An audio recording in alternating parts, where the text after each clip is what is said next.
Hello student, welcome to online classes. जैसा कि last class में अपन ने जो चैप्टर 6.1 है जिसमें कंटिन्यूटी सातत्यता से रिलेटेड जो भी क्वेश्चन थे उनको कंप्लीट किया था। ठीक है, आज अपन जो डिफरेंशियबिलिटी थी, अवकलनीयता, उसके बारे में बात करने वाले थे। बट उससे पहले जो चैप्टर जो आपके पास 6.1 था, एक्सरसाइज जो 6.1 थी, उससे रिलेटेड कुछ उसी कॉन्सेप्ट पे कंटिन्यूटी से रिलेटेड बेस्ड बहुत अच्छे क्वेश्चन है। उनको मैं जो एग्जांपल आपकी बुक के उनको डिस्कस कर रहा हूँ, क्योंकि अपने पास बस एक ही क्वेश्चन आया था जो थर्ड क्वेश्चन था 6.1 में, जिसमें आपको फंक्शन बोला हुआ था कि वो कंटिन्यूस है। फंक्शन है वो पहले से ही आपको गिवन था कि सतत है। आपको क्या करना था, अगर उसकी कंटिन्यूटी की जो डेफिनेशन होती है, जो परिभाषा होती है, उसको काम में लेके किसी कांस्टेंट की, किसी अचर की वैल्यू ज्ञात करनी थी, वैल्यू फाइंड आउट करनी थी, है ना। तो इस पे ही बेस्ड एक जो बहुत अच्छा एग्जांपल है, एग्जांपल 5, उसको अपन कंसिडर कर रहे हैं। उसमें साथ में ट्रिग्नोमेट्रिक फंक्शन भी है। ठीक है, तो क्वेश्चन आपके पास है f x equal to 1 minus cos C x upon x sine x. ठीक है, तो आज अपन एग्जांपल डिस्कस कर रहे हैं, फिर नेक्स्ट क्लास में अपन डिफरेंशियबिलिटी को स्टार्ट करेंगे। ठीक है, तो 1 माइनस कोस सी x upon x sine x, है ना। एक्स नॉट इक्वल टू 0 और एक्स इक्वल टू 0 पे क्या गिवन है, 1/2। ठीक है, तो यहाँ पे अपने को c की वैल्यू फाइंड आउट करनी है। ठीक है, और x इक्वल टू 0 पे फंक्शन कंटिन्यूस दे रखा है। आपको गिवन है क्वेश्चन में कि x इक्वल टू 0 पे आपका फंक्शन कंटिन्यूस है, वो सतत है ना। तो अगर फंक्शन कंटिन्यूस है तो फंक्शन कंटिन्यूस कब होता है, जब RHL, LHL और F0 तीनों वैल्यू आपके पास क्या होगी, इक्वल। 0 क्यों लिखा है मैंने, क्योंकि वो 0 पे बोला हुआ है उसने कंटिन्यूस है। या फिर आप इसको ऐसे लिख सकते हो कि F0 प्लस एच मतलब RHL, F0 माइनस एच मतलब LHL और F0 तीनों वैल्यू क्या है, इक्वल है। ये क्वेश्चन में आपको पहले से ही गिवन है, क्योंकि फंक्शन आपका x इक्वल टू 0 पे क्या है, कंटिन्यूस है। ठीक है, तो अभी आगे थोड़ी सी जगह कम पड़ेगी, तो ये चीज़ तो लिखनी है। ठीक है, मैंने आपको समझाने के लिए बता दिया। अब इसको मैं हटा देता हूँ।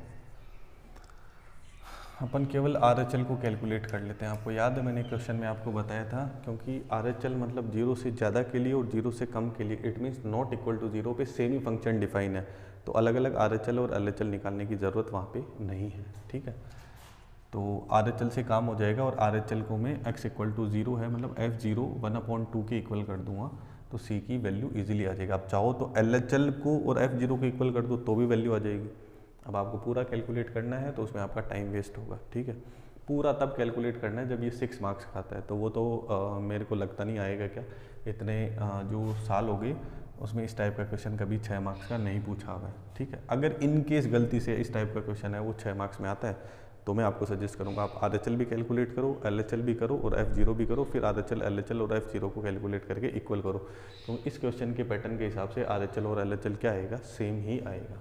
ठीक है, तो RHL की बात करते हैं, तो limit h tends to 0 F0 plus H, तो limit h tends to 0, 0 plus H मतलब नॉट इक्वल टू 0 के लिए, 0 से ज़्यादा के लिए एफ एक्स की डेफिनेशन यही वाली है, 1 माइनस कोस सी एक्स, एक्स की जगह क्या लिखना है, 0 प्लस एच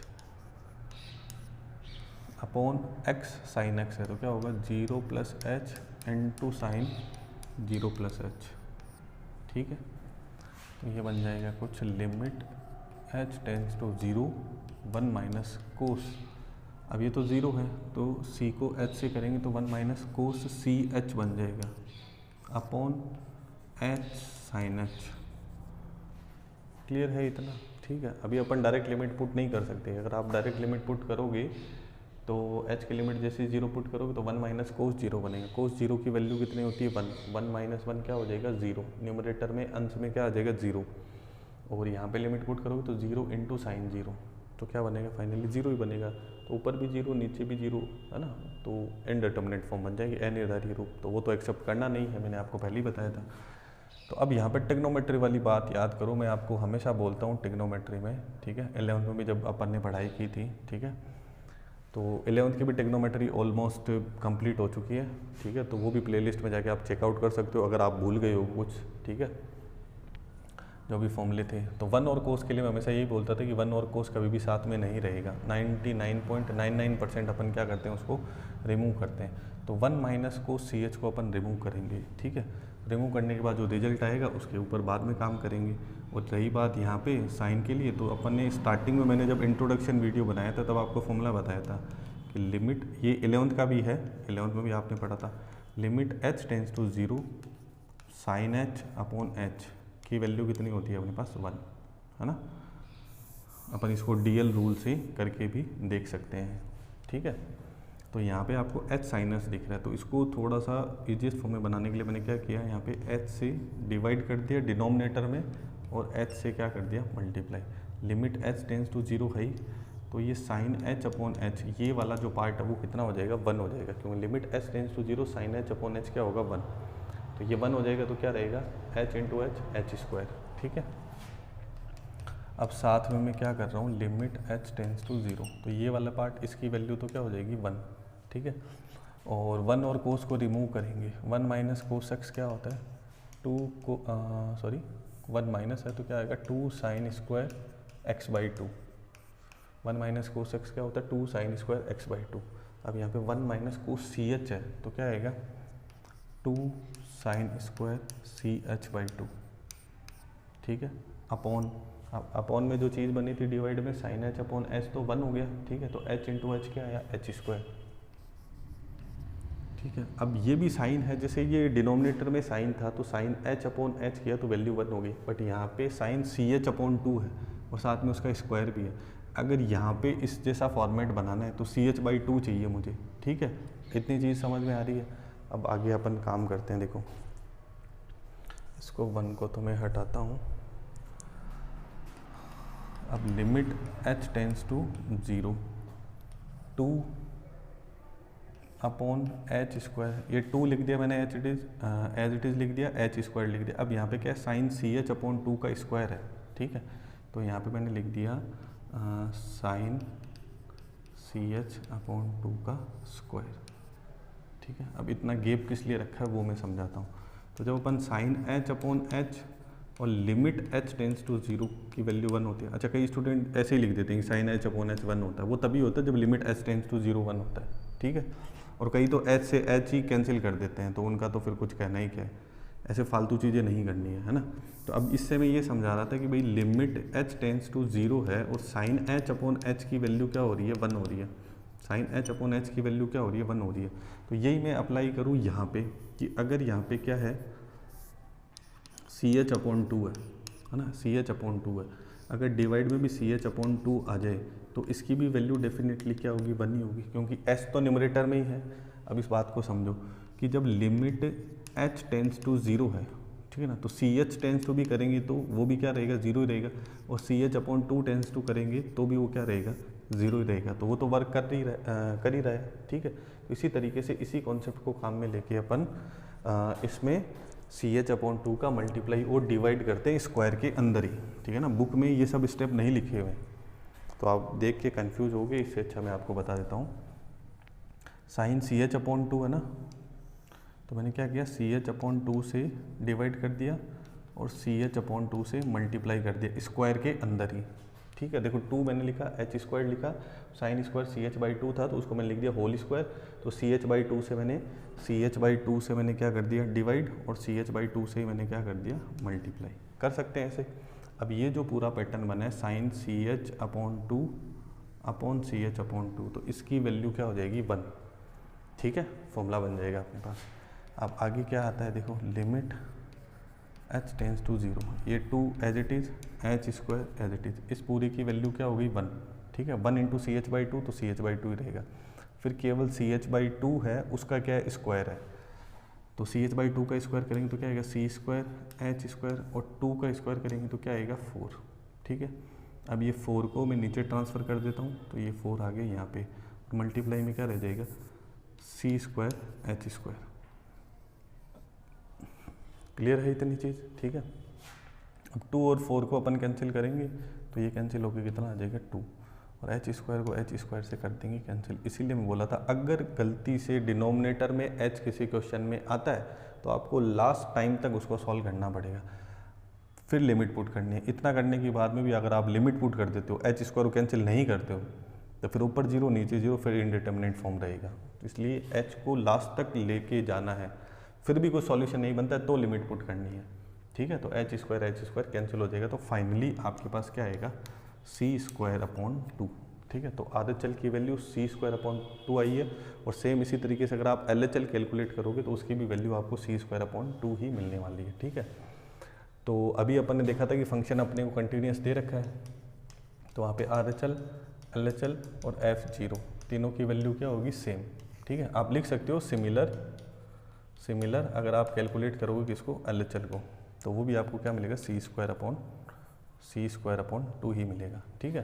तो अपने क्वेश्चन में अपने को c की वैल्यू फाइंड आउट करनी है, ठीक है। तो मैं RHL को और F0 को इक्वल कर देता हूँ। अब देखो x = 0 पे fx क्या आउटपुट दे रहा है, 1/2, ठीक है ना। तो 8x = 0 यहीं लिख देता हूँ मैं, जब अपन पर्टिकुलर 0 पुट कर रहे हैं तो क्या आएगा, 1/2 आएगा, ठीक है।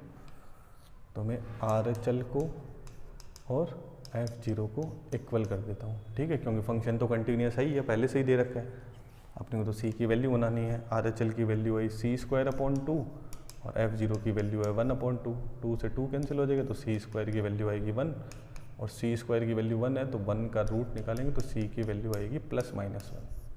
अच्छा, इसमें भी बहुत सारे स्टूडेंट गलती करते हैं कि केवल वो वहाँ पे +1 को लिख देते हैं, तो +1 नहीं आएगा, +-1 आएगा, ठीक है। तो ये बहुत ही इंटरेस्टिंग और बहुत ही अच्छा एग्जाम्पल था, जब आपके पास फंक्शन आपका क्या हो, कंटिन्यूस हो, तो उस कंडीशन में आप कांस्टेंट की वैल्यू कैसे फाइंड आउट करते हो। देखते हैं नेक्स्ट क्वेश्चन। नेक्स्ट अपने पास है एग्जाम्पल 6।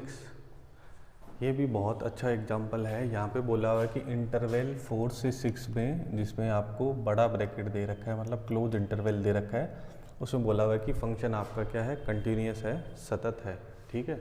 तो आपको a और b की वैल्यू फाइंड आउट करनी है, ठीक है। तो अब इस क्वेश्चन को ध्यान से समझना है, क्योंकि यहाँ पे जो डेफिनेशन बन रही है 4 से 6 के लिए बोला हुआ है, 4 पे भी अपने पास डेफिनेशन है और 6 पे भी डेफिनेशन है, मतलब फंक्शन है वो परिभाषित है, अलग अलग परिभाषाएं दे रखी है, ठीक है।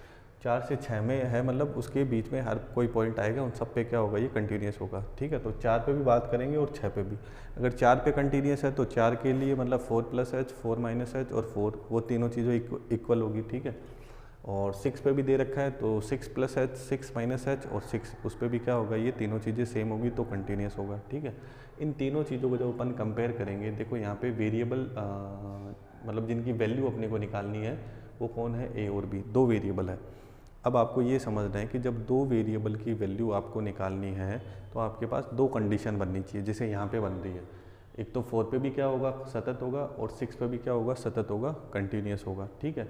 अगर ऐसा कुछ आ जाता आपके पास और उसमें केवल कंडीशन 4 के लिए रहती, सपोज 6 के लिए नहीं है, तो उस कंडीशन में एक ही जगह वो क्या है, कंटिन्यूस है, सतत है, तो आप क्या कर सकते हो, a और b की वैल्यू नहीं बता सकते, a और b में एक रिलेशन बता सकते हो, केवल अगर 4 के लिए बना तो, या केवल 6 के लिए बना तो एक इक्वेशन जैसी बन जाएगी, जिसमें a और b में आप रिलेशन बता सकते हो। बट यहाँ पे इंटरवल के लिए बोला हुआ है और 4 और 6 पे डेफिनेशन बन रही है, तो अपन 4 के लिए भी कंटिन्यूस करेंगे तो एक रिलेशन बनेगा a b का, और 6 के लिए भी करेंगे तो a b का रिलेशन बनेगा, और दोनों रिलेशन को सॉल्व करेंगे तो a b की वैल्यू आ जाएगी, ठीक है। तो यहाँ पे सबसे पहले मैं बात करता हूँ 8x = 4 पे, और यहाँ पे बात करेंगे 8x = 6 पे। सबसे पहले मैं बात करता हूँ RHL की, तो यहाँ पे RHL, LHL और F4 इक्वल होगा। यहाँ पे भी RHL, LHL और F6 क्या होगा, इक्वल होगा अकॉर्डिंग टू क्वेश्चन, क्योंकि इंटरवल में फंक्शन क्या है, कंटिन्यूस है, ठीक है। तो सबसे पहले RHL की बात करते हैं, तो limit h tends to 0 f 4 + h, 4 + h। अब यहाँ देखते हैं 4 + h। अब ये जो सेंटर में दे रखा है कि x की वैल्यू ग्रेटर है किससे, 4 से, 4 से बड़ी वैल्यू है, तो fx की डेफिनेशन है ax + b, तो ax + b, x की जगह क्या पुट करना है, 4 + h। तो यहाँ पे डिवाइड में तो h जैसा कुछ है ही नहीं, तो डायरेक्ट लिमिट पुट करेंगे तो ये क्या बनेगा, 4a + b। और LHL के लिए करेंगे तो limit h tends to 0 f 4 - h, limit h tends to 0। अब 4 - h के लिए देखना है, x की वैल्यू <4 है, तो डायरेक्ट बोला 3 आएगा, तो लिमिट तो वहाँ रखेंगे जहाँ x की टाइम होगी, मतलब जहाँ पे h बनेगा, तो h बन ही नहीं ना, डायरेक्ट आ गया, कितना है 3। और अब एग्जैक्ट 4 पुट करके देखते हैं अपन। एग्जैक्ट 4 पे, लेस देन 4 पे और इक्वल टू 4 पे एक ही वैल्यू है सेम 3। तो अब अपने को बोला हुआ कि फंक्शन कंटिन्यूस है, तो RHL LHL और F4 इक्वल होगा। RHL की वैल्यू आई 4a + b, LHL की 3 और F4 की 4। इन तीनों को इक्वल करेंगे तो क्या बनेगा, 4a + b = 3 = 3। सही है। अब क्या बनेगा, ये डायरेक्ट अपन लिख लेते हैं कि एक इक्वेशन बन गई 4a + b = 3 अगर कंटिन्यूस है तो। ठीक है, ऐसे ही अपन बात करते हैं किसके लिए, ये थोड़ा सा इधर आ गया, इसको मैं यहाँ लिख देता हूँ, a × 4 + h + b, तो ये बन जाएगा 4a + b। अब अपन बात करते हैं 8x = 6 पे। तो 6 पे अपन RHL कैलकुलेट करते हैं, तो limit h tends to 0 f 6 + h। ठीक है, 6 + h। तो 6 से ज़्यादा के लिए बात करते हैं। अब यहाँ पे दिखा है कि x की वैल्यू क्या है, ग्रेटर देन 6 है और इक्वल टू 6 है। तो ग्रेटर देन पे क्या आ रहा है, 7। ठीक है, और इक्वल टू मतलब अगर f6 भी पुट करेंगे, इक्वल टू की भी बात मैं साथ में ही कर लूँ, तो इक्वल में भी क्या दे रखा है, डायरेक्ट 7। ठीक है, अब इसके LHL की बात करते हैं। LHL मतलब limit h tends to 0 f 6 - h less than 6 के लिए। तो मिडिल वाली जो सेंटर वाली कंडीशन है उसमें ग्रेटर देन 4 है एंड लेस देन 6 है, तो ax + b। तो limit h tends to 0 ax + b, और x की जगह क्या पुट करना है, 6 - h। जैसे ही मैं लिमिट पुट करूँगा h तो 0 हो जाएगा, तो क्या बनेगा 6a + b। तो LHL की वैल्यू बन रही है 6a + b, RHL की 7 और F6 की भी क्या बन रही है, 7। ठीक है, तो इन तीनों को इक्वल करेंगे तो क्या बनेगा, 6a + b = 7 तो एक 7 ले लेते हैं। तो देखो, अगर a की जगह क्या होता, कंटिन्यूस होता है ना, इंटरवल की बात नहीं करके इतना ही क्वेश्चन गिवन होता आपको, है ना, कि 4 पे है तो a और b में रिलेशन मिलता। अगर 6 पे होता तो a और b में रिलेशन मिलता। अब ये दोनों ही जगह कंटिन्यूस है, मतलब पूरे इंटरवल के लिए बोला हुआ है, तो दोनों ही कंडीशन बन गई। अब इन दोनों कंडीशन को सॉल्व करके अपन क्या कर सकते हैं, बहुत ही इजीली a और b की वैल्यू बना सकते हैं। ठीक है, यहाँ पे भी b है, यहाँ पे भी b है, तो एलिमिनेशन मेथड यूज़ कर सकते हैं अपन। ठीक है, तो यहाँ पे देखो, ये है 4a + b = 3, यहाँ पे है 6a + b = 7। तो माइनस माइनस माइनस, ये b कैंसिल हो गया, 4a - 6a तो माइनस का 2a, और 3 - 7 क्या बना आपके पास, 4। तो a की वैल्यू आपके पास आ गई 4/-2, तो आ जाएगी -2।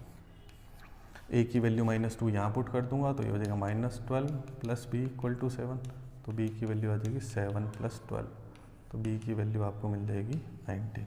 ठीक है, तो इस तरीके से आपको क्वेश्चन को सॉल्व करना है, और a और b के लिए आपको क्या करनी है, वैल्यू फाइंड आउट करनी है। आई थिंक मैंने कुछ मिस्टेक कर दी है इसमें, एक मिनट। ये बना था 4a + b = 3 और 6a + b = 7। ठीक है, तो b कैंसिल हो गए, यहाँ पे क्या बना था, a की वैल्यू आई थी -2, a की वैल्यू -2 ही आएगी। ठीक है, एक मिनट में चेक कर लेता हूँ इसको, मैंने कहीं गलती तो नहीं कर दी है।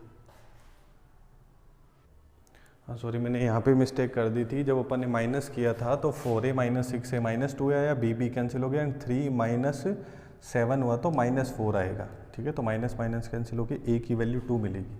अब a की वैल्यू 2 मिलेगी तो 6 × 2 12 मिलेगा। ठीक है, और जब b की वैल्यू अपन फाइंड आउट करेंगे तो 7 - 12 आएगा, तो 3 × 2 तो ये -5 आ जाएगा।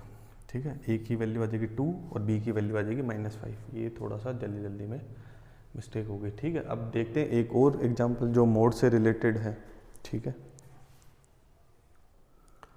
जो मॉडुलस वाला क्वेश्चन जब भी आपके पास आता है, जैसे एग्जांपल फर्स्ट है, उसमें fx = x - mod x/x, x0 = 0 और x = 0 पे fx आपको 1 दे रखा है। तो x = 0 पे चेक करना है ये सतत है कि नहीं है, कंटिन्यूस है कि नहीं है। तो एक बात हमेशा ध्यान रखना, जब भी मोड का क्वेश्चन आता है तो आपको अपना फंक्शन है वो रिक्रिएट करना है, मतलब दोबारा फंक्शन बनाना है, क्योंकि मोड की अलग अलग डेफिनेशन के लिए वो अलग अलग आउटपुट देगा। ठीक है, क्योंकि मोड एक्स की जो डेफिनेशन है ये बहुत इंपॉर्टेंट है इस टाइप के क्वेश्चन। ठीक है, इस बार जो बोर्ड में क्वेश्चन आया था उसमें सारा कॉन्सेप्ट मोड का ही था, मॉडुलस फंक्शन का ही था, मापांक फलन का ही था। मोड एक्स के लिए क्या डेफिनेशन है अपने पास, 11th में भी अपन पढ़ चुके हैं। ठीक है, तो आउटपुट जब x की वैल्यू आपके पास क्या होगी, ग्रेटर देन इक्वल टू 0, मतलब 0 या 0 से बड़ा कुछ भी आएगा तो पॉजिटिव ही है तो वो पॉजिटिव ही मिल जाएगा। इट मीन्स x की जगह x आएगा। अगर लेस देन 0 है, मतलब 0 से छोटा है, इट मीन्स वो नेगेटिव है, उसके बाद और नेगेटिव लगा देंगे तो वो पॉजिटिव हो जाएगा। ठीक है, तो मोड x इक्वल टू क्या होगा, x when x greater than equal to 0 and minus x when x less than 0। ठीक है, तो ये मापांक फलन की अपने पास परिभाषा होगी। अब यहाँ पे 0 पे तो 1 दे रखा है और नॉट इक्वल टू 0 पे ये फंक्शन दे रखा है। अब मैंने अभी आपको बोला कि जब भी आपके पास फंक्शन में मोड आए तो आपको फंक्शन को क्रिएट करना पड़ेगा। देखो अब x इक्वल टू 0 पे तो 1 दे रखा है। ठीक है, अब मैं एक कंडीशन बनाता हूँ ये वाली, ठीक है, जहाँ पे क्या है x greater than equal to 0 है। ठीक है, और एक कंडीशन बनाता हूँ जब x लेस देन 0 है, क्योंकि मुझे 0 से बड़े के लिए और 0 से छोटे के लिए भी चाहिए होगा। अब अच्छा रही बात 0 के लिए, तो 0 के लिए उन्होंने क्लियरली बोल दिया कि वैल्यू क्या आएगी आपके पास 1 आएगी, तो यहाँ पे इक्वल का साइन में रिमूव कर देता हूँ। ठीक है, तो x अपॉन x माइनस, यहाँ कोई दिक्कत नहीं है fx में, ठीक है ना, x माइनस अपॉन x, यहाँ कोई प्रॉब्लम नहीं है। दिक्कत इस मोड की है, यहाँ पे जो मॉडुलस फंक्शन है इसकी दिक्कत है। अब देखो, अब मैंने कंडीशन ले ली नॉट इक्वल टू 0 में 0 प्लस है 0 माइनस है सब इसी के पास है, तो अपन मोड जब आता है तो उसकी पर्टिकुलर अलग कंडीशन बनाते हैं। ठीक है, हमेशा ध्यान रखना है इस बात को। तो x ग्रेटर देन 0 है, x क्या है ग्रेटर देन 0, मतलब x की वैल्यू बड़ी है किससे, 0 से। तो x की वैल्यू जब 0 से बड़ी होती है तो मोड x में से क्या निकल के आता है, x। तो यहाँ मोड x की जगह आपको क्या लिखना है, x when x greater than equal to 0। ठीक है, ये तो x माइनस एक्स क्या बनेगा 0, 0 अपॉन x क्या आएगा 0। तो ऐसे आपको फंक्शन रिक्रिएट करना है। ठीक है, x इक्वल टू 0 पे 1 गिवन आपको, तो क्वेश्चन में एज इट इज मैंने लिख दिया। अब x लेस देन 0 के लिए, x लेस देन 0 के लिए मॉडुलस फंक्शन किसको बाहर निकालता है, क्या आउटपुट रहता है माइनस एक्स। तो जहाँ पे मोड x है तो x अपॉन एक्स, यहाँ माइनस, यहाँ पे क्या है मोड x है तो यहाँ पे क्या आने वाला है माइनस x आने वाला है। तो माइनस माइनस एक्स क्या बनेगा प्लस का x, और x प्लस एक्स क्या बनेगा 2x, और x x कैंसिल हो जाएगा तो क्या आएगा 2। तो अब आप क्लियरली देख सकते हो कि इसकी कंटिन्यूटी आपको चेक करनी है। अब आपने मेहनत कर ली ना, तो RHL LHL में इतनी मेहनत करने की ज़रूरत नहीं पड़ेगी। RHL मतलब क्या बनेगा, limit h tends to 0 f 0 plus h, 0 से ज़्यादा के लिए x की वैल्यू बड़ी है 0 से, तो फाइनल fx आपको क्या मिलेगा 0, कुछ करने की ज़रूरत नहीं है। LHL में काम करोगे तो limit h tends to 0 f 0 minus h, f 0 minus h, 0 से छोटे के लिए जब x की वैल्यू लेस देन 0 है तो fx क्या देगा आपको 2। ठीक है, और अगर 0 पे बात करते हैं तो यहाँ पे लिखा हुआ है डायरेक्ट 1। तो आप देख रहे हो एक RHL की वैल्यू 0 है, LHL की वैल्यू 2 है और f0 की वैल्यू क्या है 1 है। तो ये तीनों इक्वल नहीं है। ठीक है, तीनों इक्वल होगी तब कंटिन्यूस होता है। तो यहाँ पे फंक्शन है वो x इक्वल टू 0 पे कंटिन्यूस नहीं होगा। तो मोड वाला फंक्शन जब भी आता है तो आपको फंक्शन की जो डेफिनेशन है वो रिक्रिएट करनी पड़ेगी। ठीक है, अगर इस टाइप से नहीं भी दे रखा है तो भी आपको बनानी ही पड़ेगी। तो इस टाइप के जो भी क्वेश्चन हैं उनको आप ट्राई कर सकते हो। फिर कल अपन पढ़ेंगे एक्सरसाइज जो 6.2 है। ठीक है, आगे भी जैसे एग्जाम्पल 2 है 3 है तो उनको आप सॉल्व करके ट्राई करो। ठीक है, और एक कॉन्सेप्ट और मैं जाते जाते आपको बता देता हूँ कि उससे रिलेटेड भी आपको एग्जाम्पल मिलेंगे।